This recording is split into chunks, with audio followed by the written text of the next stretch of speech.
En haut sont représentées les anomalies altimétriques du Pacifique tropical induites par l'onde quadriennale pour la période s'étendant de novembre 1995 à novembre 1999.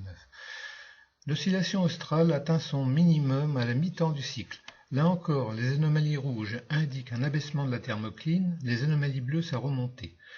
La structure des ventres et des nœuds rappelle ce qui est observé dans l'Atlantique tropical. Ce mode de bassin met en évidence deux ventres de part et d'autre de l'équateur, à l'ouest du bassin, et un ventre le long de l'équateur. Le ventre central-oriental résulte de la superposition du premier mode barocline, premier mode méridien, du nombre de Rossby et du nombre de Kelvin, l'une et l'autre piégées par l'équateur mais se propageant en sens opposé. Le ventre, au nord-ouest, forme une boucle joignant les côtes orientales des Philippines centrales et méridionales. Il est formé d'une onde de Rossby qui se réfléchit contre les côtes orientales de l'archipel indonésien, puis se propage le long de la boucle portée par le contre-courant nord-équatorial.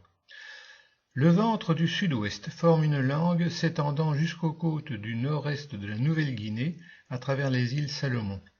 Il provient lui aussi d'une onde de Rossby qui se réfléchit contre la Nouvelle-Guinée portée par le courant sud-équatorial. Les ventres occidentaux, d'une part, et le ventre central-oriental, d'autre part, séparent le Pacifique en deux parties où la thermocline oscille presque en opposition de phase.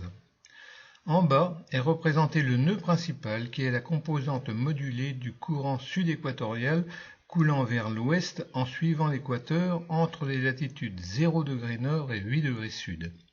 Les anomalies rouges indiquent que le courant modulé s'écoule vers l'est, les anomalies bleues vers l'ouest.